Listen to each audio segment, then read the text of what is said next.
Well, we will go ahead and get started. Um, this is our third edition of the IT Factor, a monthly webinar that I host, Michael Thomas, put on by AmShot, Oklahoma City-based MSP. Today, we're joined by Stephen Clark. Stephen is with Cloud Vertical, a Oklahoma City-based cybersecurity firm. I'm going to turn it over to you, Stephen. Tell us a little bit about yourself. Yeah, absolutely. And Michael, thank you for giving me the opportunity to participate on our webinar today. But again, my name is Stephen Clark. I'm an Oklahoma native. I've lived here in Edmond, Oklahoma for almost 30 years. I've got two kids. One went to OU, one went to OSU. So yes, we're a house divided. But very excited to be part of this panel group today and work with AmShot. Cloud Vertical was brought to life in the 2013-2014 timeframe. As an entity, we focus exclusively on InfoSec, cybersecurity, regulatory audit data compliance needs of our customers. And so where we kind of fit in into that industry vertical is simple things like pen tests, risk assessments, security assessments, and so forth. Number two, obviously we focus in on hybrid cloud security, data center security. And so was really excited to be part of this webinar today. Anyone that's worked with AmShot knows they're a top-notch shop. They do a wonderful job for their customer base from an MSP perspective, security perspective. And Michael and I recently noted we had a lot of points of intersection, and we thought it'd be a great idea to join forces and kind of talk about how we can help organizations solidify their cybersecurity InfoSec programs and kind of see where we land. Michael, I appreciate this very much. Yeah, thanks for mentioning that. Yes, it's very important that IT professionals like ourselves uh, can share war stories, lessons that we've learned, and clients that we've had to help. We were just talking about a pretty good war story you were talking about it down in Dallas, so we'll probably get more into that Yeah. a little bit later. Yeah, AmShot was started in 2012, so about the same age as Cloud Vertical. It's been a great time to be in IT. I think that there's been at least three major shifts in an industry in the last 12, 13 years. Back when we both started, everything was on prem. And, it was all about building a castle around your technology and your server stack and your data. And a really, really sharp IT guy, back in 2012, 2010, probably not super security minded, really wanted to help clients get access to their server, might have just opened the RDP port on their firewall, let someone Right. get directly into the server. And that guy was Yeah. a wizard, and he was working magic for a business owner who could now get access to his QuickBooks or whatever he needed from his house or his lake house. And that was also just a great way for bad guys to just start getting in. So, the cloud is what we've been dealing with over the last, I'd say, like 8 years, and that's what we're going to talk about today. When I think about the cloud and balancing access and security, I like to just remind people that the cloud is just computers that somebody else is managing for you. So it's not magic. There aren't clouds in the sky that are helping with the internet. It is just computers in a data center somewhere else that you are paying and you're leasing the space for. So let's dive in a little bit more about cloud. So it is really a game changer for how businesses operate. It's how you can grow, stay ahead of the competition, and it's a lot more flexible. So when you think of uh, you know IT needs and IT budget 10 years ago, 15 years ago, people were buying a lot of equipment. If you had a small business, just like a 10-person law firm, you wanted to have email, you wanted to have file sharing, you wanted to be able to, do all of those things. You bought a box from Microsoft, from Dell, and it would run small business server, and you would be able to have email and file sharing, all these things. Well, you don't have to do that anymore. You don't have to have that upfront cost of all the hardware and have to replace that. But you do have these increased operational expenses. And so your monthly expenses go up. Your capital expenditure, every 3 year, 5 year server stack upgrade, that's going away. And so, Satya Nadella, the CEO of Microsoft, said a couple years ago about Exchange servers, which are email servers that businesses use. You can upgrade to the newest version of Exchange server and upgrade all your servers in your organization, or you can just go to our cloud. And then that way, you won't ever have to upgrade your Exchange servers ever again. So don't buy our own Exchange licenses. Go straight to the cloud. It's a lot Absolutely. more. Yeah, go ahead. Yeah, I completely agree. In fact, just a quick stat, I didn't mean to jump in too soon, but one of the things that's happened in the cybersecurity insurance world is that if you try to buy cybersecurity insurance today and you have Exchange on premise, they will not insure you. If you have pre-existing Exchange on premise, the caveat is we will give you cybersecurity insurance, but we will not cover the exploit of that Exchange on-prem environment. So not to, sorry to interrupt, but I just wanted to say you're spot on. Those things have to be considered. Yeah. And Exchange, we still do run into an on-prem Exchange environment. That's pretty rare. But when Yes. we sign up a new client, then that's the first thing we've got to move to the cloud. I mean, not only Yeah. is it a huge security risk, but it's just a maintenance nightmare, Yeah. babysitting those servers and the mailboxes, doing all of that work. It's just let Microsoft do it. They're going to do a better job anyway.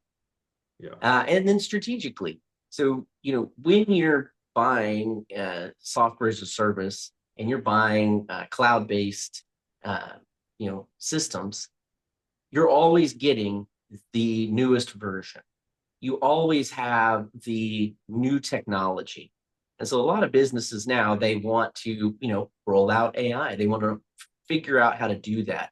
Well, if you're on a SaaS platform, they're thinking about that for you.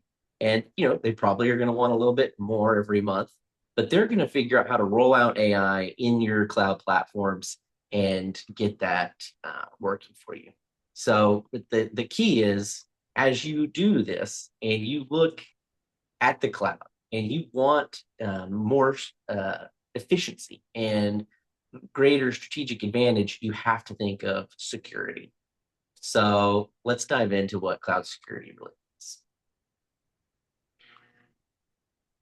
So I'm sorry, go ahead, Michael. Yeah, so I was just going to talk a little bit about the identity piece, but Hmm. in policies and technologies. One thing that we like to talk about at MSHOT, and I'm sure you're going to agree with, is if you have those policies and you have the services and applications and you have the infrastructure set up to be secure, Hmm. your business is going to be more prepared to grow and scale. So a lot of this, talk of security is important, and we do want, our clients to be secure. We want to keep them safe. But by spending that time in doing that, building those policies, your business is ready to scale, grow, deal with business challenges, not only cybersecurity challenges. Yeah, absolutely. And Michael, you're hitting the nail on the head, I would say, in all respects. A couple of things that we focus in on from a cybersecurity perspective in the InfoSec community is the following. If you're looking to go to cloud, focus on three things when it comes to identity: automate, delegate, and govern.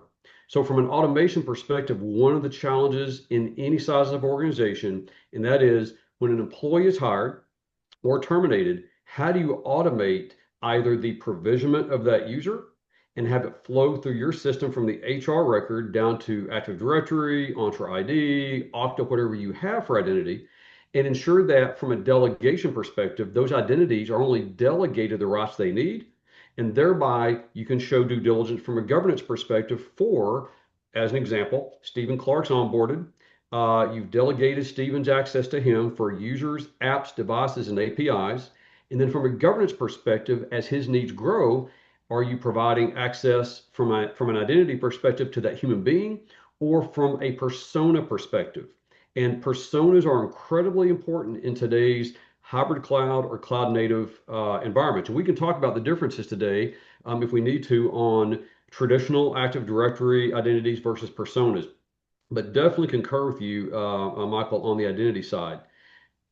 Outside of the automation side, delegation is oftentimes at least one of the weak points that I find in most organizations from a process perspective. So, as you begin to adopt cloud, it's going to be a mix of people, processes, and systems. And so, from a processes perspective, you do not want manual intervention to be part of the norm. You want to rely upon best practices, best in class tooling to automate, for example, simple things like Stephen's working out of Costa Rica on a managed desktop. Well, you can implement automated conditional access policies in cloud to state if Stephen's on unsecure Wi-Fi outside of the North Americas region, you can geofence his or her access. And that would be a really good example of a best practice for organizations looking to adopt cloud. And then, of course, last part of that is governance. I would say, Michael, I've been very impressed with AmShot's cybersecurity, on-prem security program because you guys have automation and the tooling to say, is Stephen Clark an insider risk? Is he trying to access Office 365 or Microsoft Azure from an unmanaged solution set? Do we have an XDR, EDR identity-based threat in our ecosystem, right? And so again, you're hitting the nail on the head, hitting on all cylinders when it comes to the importance of identity. Last point I'll make is Microsoft, AWS, and Google state this till they're blue in the face. Identity strategy comes first when moving to cloud. Identity is not just about human beings. It's about users, apps, devices, and APIs. Unless you have a solid identity strategy, you cannot push policies to those identities. And again, policies for devices, policies for apps, policies for users, policies for APIs. You have to consider the entire gamut because 2025, if you take a look at all the major cybersecurity concerns we have today, these attacks are not just made by human beings. They're AI powered attacks. So a lot of the ransomware attacks that we see on my side of the fence when we come in to remediate cybersecurity incidents, they're the result of AI powered attacks. And so the first thing we look at is identity. And so you were definitely speaking my language there, Michael, and you were definitely spot on the identity side of the fence. And one of the really interesting things that we need to get out and share with people is that these cloud providers are not taking care of this for you. If you Right. have AWS, if you have Microsoft 365, they don't turn on all the security features. They don't make sure Correct. everything is ready to go out of the box. This is a business process that has to Mhm. start with HR, just like you said. HR is our favorite group to work with in companies because that identity they control, bringing the person on board, and we need to make sure that that security matches it. And how the cloud syncs up with on-prem, how those rights move as you move through a career at an organization, all of that is managed by IT and HR. So HR is one of our favorite groups to work with. As soon as someone gets a acceptance letter at an office, IT is the first person you notify. We're going Yeah. to have their system set up. We're going to make sure that they can do their work, and we're going to make sure they have access to what they need, and they don't have access to what they shouldn't have access to. So Yeah. yeah, great point with the HR piece. All right, so let's talk a little bit about why security matters as we start to embrace the cloud, and our attack surface is bigger. So anything you want to talk about there? Yeah. So, and in fact, maybe for the audience, Michael, I'll let you provide some additional context on where that conversation is going. I want to make sure that I don't go too far, from a broad and depth perspective. So kind of expand upon that just a little bit. Sure. So, right, the cloud gives you the ability to scale. You have this new tool, but Yeah. you have more vendors. You have you're connecting to something that's not down the hall anymore, right? Like Yeah. it used to be that physical security for your IT was a big part of how you kept it safe. You manage Right. that firewall at the perimeter of your building. You could, lock the closet door. And that's how one of the ways we prevented breaches was physical access to these systems. But now that we Right. don't, the cloud providers are securing that hardware, but we Right. have to make sure that user access is correct. Uh, and like you said, the cyber threats coming more advanced. How do we implement strong security practices to protect sensitive data? Um, it's not really optional. Cloud Right. security isn't something that you can choose to do. You really Yeah. have to always be um, vigilant and thinking Right. about it. So if you're, whether it's, bringing on another platform, we just brought on a platform that, layers on top of our XDR, which is the endpoint protection, and it just monitors cloud services. So Right. like you were saying, I Yep. like to think of the cloud as being, it's expensive because we're paying these vendors monthly for these services, Right. but Yeah. we are in charge of securing it. And so it isn't an optional thing. Oh, totally agree. Totally agree with you. So first, I want to go back and address my apologies. I want to make sure I answered your question in the right way and provided clarity. Number one, you're spot on. AWS, Google, Alibaba, Microsoft, and there's others. So they have a level of responsibility. If you go to, uh, in fact, Microsoft does a great job of this, as does AWS. They literally state out of the gate what they're responsible for and what they're not responsible for. An example of that would be AWS and Microsoft and Google are very explicit about we cover physical data center security. So it gets you out of, I'm worried about physical human beings being in my data center, F5 tornado coming through our neighborhood, a water leak, the fire suppression system not working properly, or inappropriate access to a third party data center, right? Those are all challenges that you could have.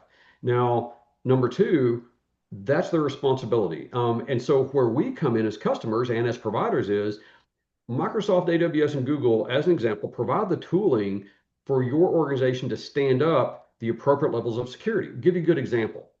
Back in the good old days, kind of aging myself, back in the 90s and early 2000s, we were very concerned with things like if we were a Cisco shop, did we VLAN properly? Did we have the appropriate ACLs, access control lists in place? Did we have configurations in the Cisco stack? I'm just picking on Cisco, whereby certain protocols could and could not be used between servers, right? That was about the extent of the network side of the fence. Then we jumped into firewalls, we had WAFs, we had near time or real time protection across the wire for malware, viruses, ransomware protection. Well, those things that you're worried about in that scenario, you also have to consider in cloud. So in Microsoft Azure, for example, where there's a lot of gaps that I see in my cybersecurity assessments is there's not the equivalent of an ACL in your Azure VNets. Same thing. So you have a VLAN on premise, you have a VNet in cloud. You need what's called an NSG or a network security group rule. And that basically dictates what network traffic can ingress and actually egress. But the point thing, but what I'm trying to get to is whatever you're worried about on premise, you do have that responsibility in cloud. And in fact, it even broadens just a little bit. But the good news is, Michael, and I don't want to paint a gloom and doom picture for cloud. It's an awesome way to go because the tools are there ready for you to deploy. Number one. What I love about Microsoft, AWS, and Google, they make recommendations. So if you're standing up VMs, they will say, hey, FYI, Stephen Clark, you just public face this VM with an IP. You don't have a firewall. You don't have an XDR EDR solution. You do not have a SIM. You don't have the right appropriate levels of ingress and egress rules. And so they help you. They actually say, hey, I'm raising my hand. Let me help you and prevent data exploits, data exfiltration, RDP attacks, DDoS attacks, things of that nature. It's not necessarily immediately apparent to someone that's brand new to cloud on how to do that type of work. But that's kind of where, Michael, your organization and my organization can come with best practices and say, hey, here's the gaps, here's how you do this the right way, and let's create you a landing zone in cloud. Let's make sure that there's no issues with your environment and ecosystem prior to your migration. And so you're definitely spot on. You have to, you kind of let go of the physical security, but now you're more concerned with the logical side of the fence or the logical security side of the house, meaning you spend more time on what matters and a lot less time on relinquishing those things that took up a lot of cycles. So yeah, you talked a little bit about the AI, speeding up uh, attacks. The bad guys are using AI just like the good guys, and they only have to get right once. We have to be right 99.999% of the time, Right. right? So it's Yep. it's a wild game. What have you seen on some recent threats, or what keeps you up at night these days? Yeah, I will tell you. So, real life scenario, real story. There are AI powered attacks whereby they have the ability to hijack specific Cisco edge level appliances, whether it's a firewall or a switch, as long as it's layer three, right? Replace the config without restarting the device, without the team being aware of the fact that it's occurring. Even if you've had alerting turned on to say, did we have a configuration change? That particular AI based attack has been well documented, and that is occurring today. So, how does cloud help you remediate that challenge? Number one, going back in time, Michael, we've always had to update our Cisco configs, our Palo Alto configs if we had physical appliances. In cloud today, when you stand up a firewall, when you stand up a WAF, when you stand up a third party solution, it could be Cisco, Palo Alto, Fortinet, whatever it is, those providers ensure that you have the latest and greatest version of the code that runs that solution. So now you're more focused in on, as opposed to being focused in on firmware updates, right? You're more focused in on what do we want to ingress and egress? What do we want to block? How do we want to address alerting? If there's a DDoS attack against your edge level appliance, how do we account for that? The solutions already pre-exist in cloud. You just turn them on and point it to the right VNet, to the right network, point it to the right VM, point it to the right SaaS solution. All of the underlying complexity, for the most part, is taken care of. The responsibility of the customer kind of comes in when you start talking about how do we remediate alerts. Do you want that automated? Do you want to manually be part of the process? Like I said earlier, automation is key, delegation is key, because otherwise, again, you can't be up 24/7. So Yeah. automate, delegate, and govern. And that governance process or the governance side of cloud is about defining the processes for the solutions in cloud to say, Security Center, please take care of this problem. Microsoft Defender, take care of this problem. And of course, AWS and Google have their own solutions as well. And by the way, Michael, they're not limited. Our customers are not limited to Azure or Google or AWS native solutions. You've got wonderful third parties out there in the marketplace. For example, you can stand up Palo Alto, SentinelOne, Cisco Solutions, and there's a bunch of others in your cloud ecosystem, and they're all virtualized. But the key is you're not worried about managing the actual firmware updates, the ecosystem itself. It's always up to date. They take care of that for you. Now Yeah. you can stay focused on the processes, the data collection, and how you respond at the end of the day. It's so important that and we keep coming back to this, that these costs are now, you know uh they're moving, they're no longer capital Right. expenditures, right? We're Yep. not buying a license for your Cisco firewall, and like applying it manually. Like, I don't need to know all the Cisco bun KSK9, that I used to have to remember when I was patching like Right. ASA 5505s. Now you Yep. pay for this service, and yes, Correct. you have to pay every month. And yes, it's a pain, but you always have what you need, because the game, this cybersecurity game, these threats are evolving faster than they ever have. And it's Right. only going to get worse. And the bad guys are only going to work harder. It's a multi-trillion dollar industry. The GDP on cyber is huge. And so it's great that our jobs are transforming.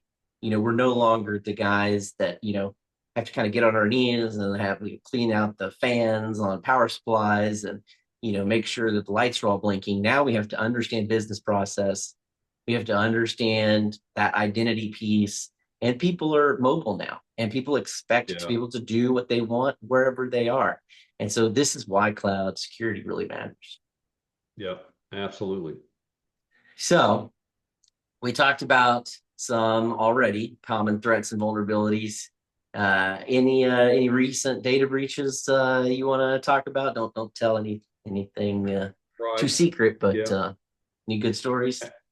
Absolutely. And so, unfortunately, what I'm seeing, for every, I would say every 10 incidents that I'm having to manage, guide, lead, and steer, seven, maybe eight, but probably more closely to six and seven out of the 10 are the result of a lack of tooling, a lack of processes, and a lack of change management, which resulted in ransomware attacks.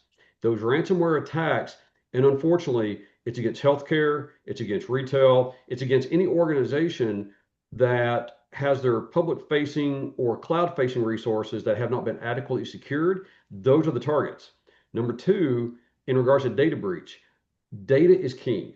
And so data is valuable. It can be utilized against people, it can be utilized against organizations. But just recently in Texas, I was part of it's almost a 6 week exercise, and we had to treat it as a business continuity disaster recovery exercise, Michael, because they lost it all. It was an 80-person organization. They lost payroll, their financial systems, their servers, their email, which was, by the way, on premise. Their cybersecurity insurance firm would not cover them because in their contract, they said, we're migrating to cloud, never made any progress. So their cybersecurity insurance said, hey, we are not obligated legally to cover you. So we had to essentially, this organization ended up spending about $500,000 over a course of 6 weeks to recover their core systems. They had to notify all of the rural hospitals that they were servicing because they're in healthcare and providing the EMR solution. And now, as a result of that ransomware attack, there is a significant lack of credibility that their executives have in stating, yes, we're secure. Yes, our data cannot be accessed. Yes, we have the controls in place from a people, processes, and systems perspective to maintain our infrastructure and charge you for that. Because, Michael, this was a chargeback situation. And so I was told, as a result of speaking with their CFO, that they're going to have to credit back those 6 weeks of services they would normally get as revenue. They can no longer realize the revenue. Number two, just the reputational risk that they now have to deal with is going to be paramount. And I'm a little worried about their ability to even stay in business. So, point that I'm making is ransomware attacks are huge. That's a predominant one. The other, I would say, of the three out of the 10 that are left, a lot of this is due to a lack of an identity strategy. Use of daily use accounts that also have PIM roles tied to them. If you're not familiar with PIM roles, privileged identity management roles. So on premise, the equivalent would be my daily use account has domain admin privilege. In cloud, that would be a GA account or global admin privilege account. That's the other thing, Michael, is what I'm seeing in terms of an attack vector is let's identify organizations that do not have an identity strategy. Let's hack via social engineering their IT workers. And how do they discover the IT workers? On LinkedIn. Michael, I get pinged all the time by fake human beings. They don't exist on LinkedIn. Would you like to come and work for me? If I replied back, which once I did, I figured out very quickly it was a bot. They weren't even real. So it's one of these things where you have to be very vigilant in regards to how do I use my identity? And do I use it for daily use reasons? Do I use it for admin reasons? Well, if so, please contact Amshot. Michael's team will point you in the right direction. We can help as well. But ransomware attacks, identity-driven attacks are the big one. The third one is inappropriate use of cloud-based platforms. An example of that would be our identity strategy is not tied to our SaaS platforms. In other words, I have a daily use account on premise. I have another account for cloud. I have yet another account for this third-party SaaS platform. So now, what are your users doing? And a lot of that, I'll just be honest with you, administrators doing, they're storing passwords and usernames in Excel documents or Oh yeah. in unencrypted documents that can actually be hacked quite easily, or on their phones. I've seen that recently too. Oh, I've been storing my admin account password on my phone because it's so complicated. So a lack of password managers, a lack of identity strategy uh, paints the picture for, hey, one day it's not a matter of if, it's a matter of when we're going to get attacked. And is it going to be successful?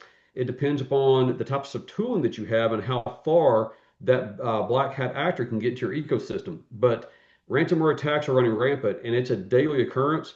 I would say for every request I get assisted, or for every, I would say in a given week, given month, I turn down at least 50 to 60% of the requests because it's in a non-recoverable situation. They're so bad off, they're going to have to start all over. Yeah. And so don't be a victim of that. It happens every day. These type of attacks are not even documented or made public most of the time. It's such a common occurrence that a lot of organizations just say, hey, we're not going to go public with this. It would be detrimental. Yeah. Don't be a victim. Be Yeah. proactive. Contact a provider like AmShot. Let us help and guide you through those gaps. And again, it will not be as expensive as you may believe. To be honest with you, a lot of the gaps we see are broad and deep, but the cost to remediate is very quick and very reasonable. And so, definitely happy to help there. Yeah, it's really interesting. You say people, process, and systems. We like to Mm. say it's very similar, people, processes, and technologies. It's Yep, it's exactly. sad that people think of us as just in charge of that last piece. But when we go to businesses, we need to understand the people, the processes, and align the technology with that. All three things have to Yep, work together, and it's so important. yep, We like to say that our reputations are on the line. We're talking to a potential client, or we're talking to an executive at a current client, and we're talking about a change to their security profile that we require. I don't let my clients make bad decisions, and we have to say it's not just you. I understand that you want to have domain administrator rights because in your HR system you feel like that is something that you are empowered to do. No, we can't do that. If you yep, drop the ball and you let a bad actor in and your systems are compromised, it looks bad on AmShot too. And right. that's a great way for us to kind of talk and reset that conversation to where they're like, oh, okay, well, you're right. It's not just me as an executive making a call here. You have to respect everybody in the room. So uh, Yep, big one. absolutely. The one thing I would like to add to some of your comments, which I completely agree with, is at the end of the day, tooling by itself, technology, processes, and people, it's not enough. So let me give you a good example. Is we cannot be as human beings SMEs in all things security, in all things application protection, in all things infrastructure. The ecosystems that we have today are so complex and broad. You kind of have to say, okay, I'm going to be good at a few things. But where I see a lot of the failures occurring is where CFOs or CEOs of organizations expect their IT knowledge workers to be experts in everything. And I've always said, at the end of the day, rely upon providers who are hyper focused on specific areas. A good example of that would be if you have a PCI, ISO, HIPAA, NIST, CMMC level concern, and the question would say, if someone came to you as a C level and said, hey, how are we doing with our NIST level guidelines? Do we, is it, and it could be HIPAA as well, right? But what HIPAA guidelines are we not quantifying? How do we, if we had a third party auditor come in, how are we doing? Don't try to go this alone. Engage someone like AmShot. I work again, happy to work with the AmShot team, but the key is, have you done a penetration test? Was it internal? Was it external? Have you had a yearly or annual risk and security assessment? If you have audit regulatory concerns, have you had someone come in and take your general controls and benchmark how effective you are? I want to say this.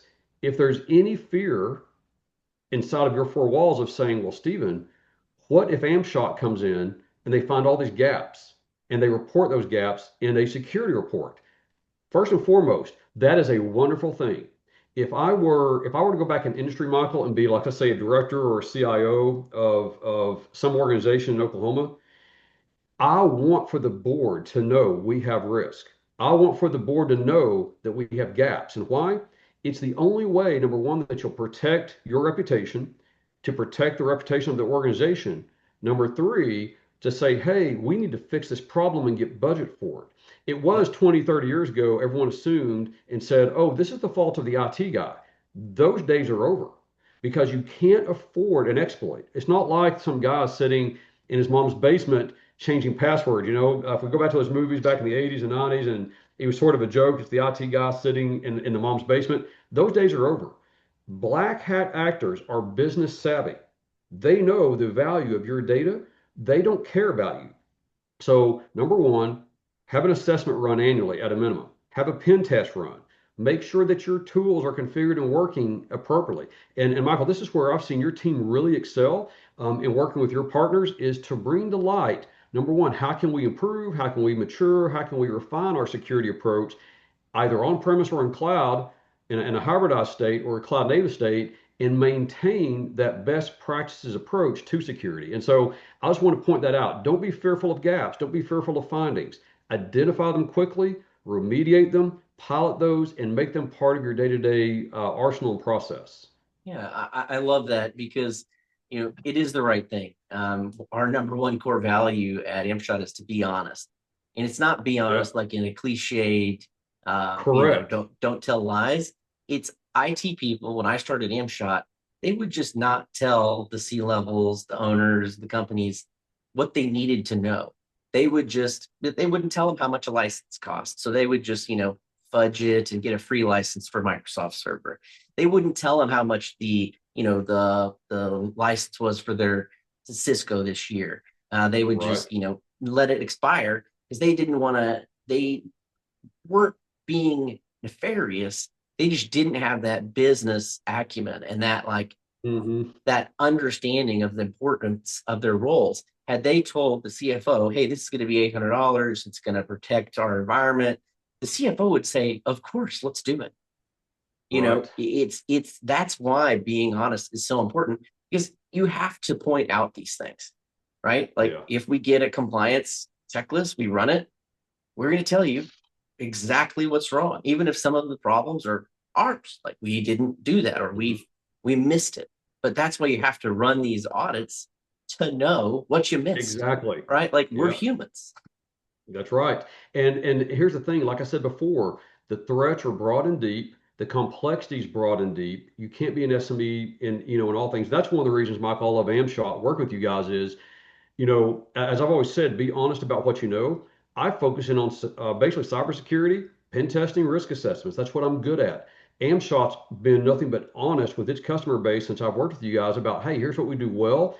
And you've also done a really great job of pulling in partners and pulling in products and services to kind of complement those gaps. But the key is be honest about what you know and don't know, because the last thing you want to do is to wake up on a Monday morning, get a frantic call like the ones I get every day and say, we've been hacked, we've been ransomware, we have nowhere to go. In fact, we don't have a phone system. I'm calling you from my cell phone. Okay. And Michael, in that instance I was describing earlier, that's what happened. They called me from a cell phone saying, we can't even use our Cisco VoIP solution because we've been locked out. And so it was an on-prem Cisco VoIP solution, which I'm not saying that's a bad solution, but the way that it was configured and the way it was managed, there was a lot of negligence there. And so you find out real quick what your gaps are when you've been hacked. Let's prevent that from happening. Let's identify the gaps and get them fixed. And then on a quarterly, annual basis, let's make sure that we're maintaining that standard of excellence. Something to the effect of a COE. A lot of organizations are now going to solutions providers like yours, Michael, to say, hey, we need a COE or a cloud center of excellence to keep this momentum going. We don't want to just start and then a year from now that approach from a best practice perspective to basically die off. Cybersecurity programs do not get a break. You have to rely upon the expertise of your team, of your providers to maintain that steady state. And so this may be food for thought. Yeah. It's just, they just have to get right once. We have to be right Exactly. 99.9% of the time. Right. Exactly. And it goes into, the people in the process and us working with Hmm. the businesses and understanding their processes and their people and how they Yeah. work so that we can align the technology and secure it. One thing that's great is the compliance check, but then incident response planning, actually going through Yeah. what would we do if something bad happened? Who would we call? Who would notify people? You do Yeah. those things, they help businesses be more prepared just to grow.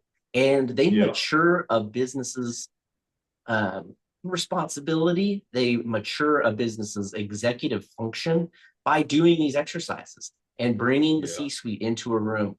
This is, a lot of what we do keeps people safe, but when done correctly, it helps Right. businesses be prepared to grow.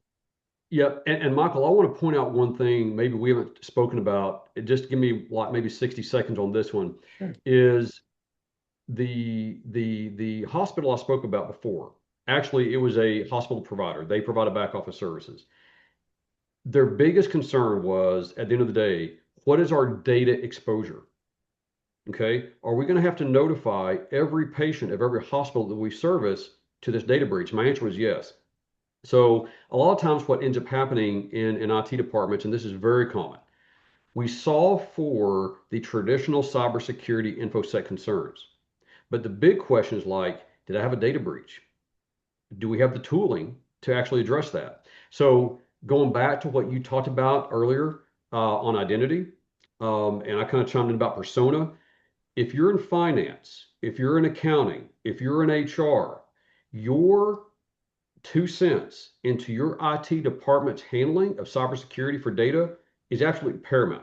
I'll give you a good example is with the Microsoft 365 stack, with Microsoft Azure, Google, Google Workspaces, and of course AWS platforms that are out there.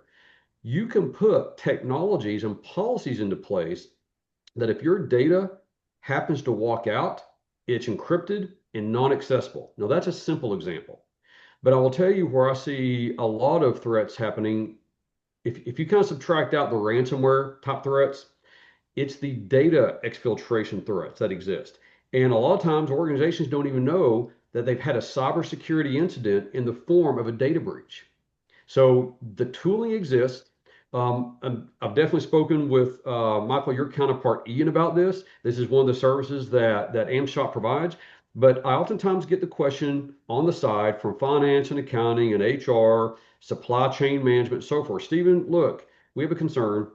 We haven't been hacked, but the one concern we have is we have a lot of free flowing data. I can email my Gmail account with our financials, our payroll data. I can copy it to my Box or Dropbox account. What should our IT department be considering to prevent that? The good news is, if you have any of the solutions I've listed out of the gate, more or less, you're licensed to push out policies to protect you from a attack that is data breach oriented. Because if that black hat actor can't get a hold of your identities, they can't get a hold of your devices, the next thing they're going to try for is to get in touch with your data. And they want to exfiltrate the data. I see a lot of blackmail based cybersecurity incidents where they say, hey, we have your payroll data. We're going to publish that online. That means ABA writing numbers, checking account numbers, social security numbers, dates of birth, the whole ball of wax. That is incredibly common. And if they don't blackmail you, they're going to try to use it against your employees to send themselves cash via Cash App, via Zelle, via a wire transfer. That's very common. So if you are not, if you're part of the audience today and you're not in IT, but you're in the back office, feel free to reach out to Michael and Ian and myself. Those types of attacks, minus the ransomware and traditional cybersecurity attacks, but data breach attacks are by far extremely common in our line of work now. And that is something that we can help you actually protect and guard against. Long gone are the days where having a good backup was going to help you recover from a Yeah, ransomware incident. that's You do, right. of course, need Backups a are good useless. backup, but yeah, Yeah, they're going to blackmail you. They're going to, before they spring that trap, they're going to make sure they've got a copy of your data, so that once you get back online and you recover, they're waiting and they're going to tell yeah, you, like, hey, pay us. We don't care if your servers are back online. Pay us because we're going to leak all of your client data. There was that exactly. breach, Integrix here in Oklahoma City. They didn't Yeah, want to negotiate with the ransomware actors, and they ransomed every individual that had data there.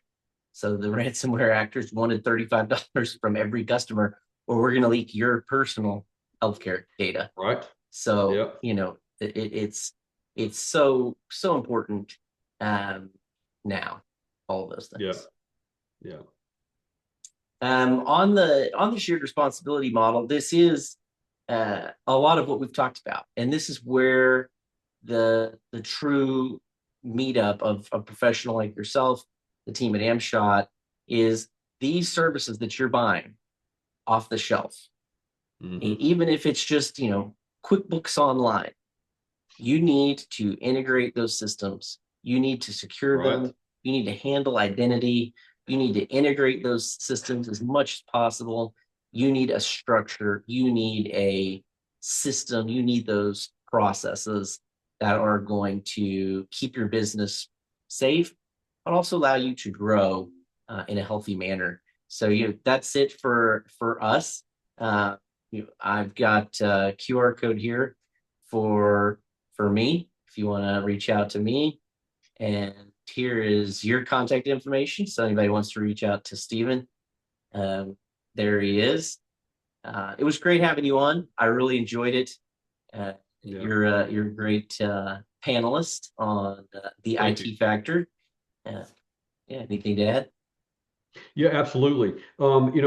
Michael, we've covered a lot today, and I know that it can seem overwhelming at times. Don't don't try to walk this alone. Rely on the experts at Amshot. Um, Ian can contact me directly. Michael can contact me directly. But the key is to engage the community. Find out what you don't know. Find out what solutions are working for your industry vertical. I've always said there's not a silver bullet from a ecosystem perspective. Meaning, if you pick cybersecurity solution A, identity solution A, or whatnot, there's not a silver bullet for everybody.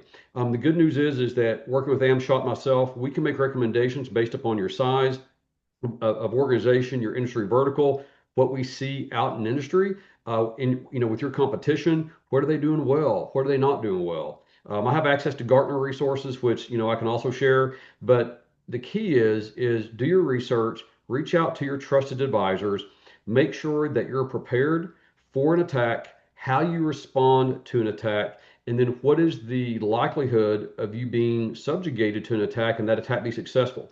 I would say those are the three takeaways that I would want for everyone on the attendee list to walk away with. And again, Michael, I have a lot of faith in the Amshot team here. Yeah, thank you very much. Really excited to meet you a few months ago and super excited to work with you in the future. Yep. Thanks everybody for attending. Yep. Have a good one. Thank you, Michael.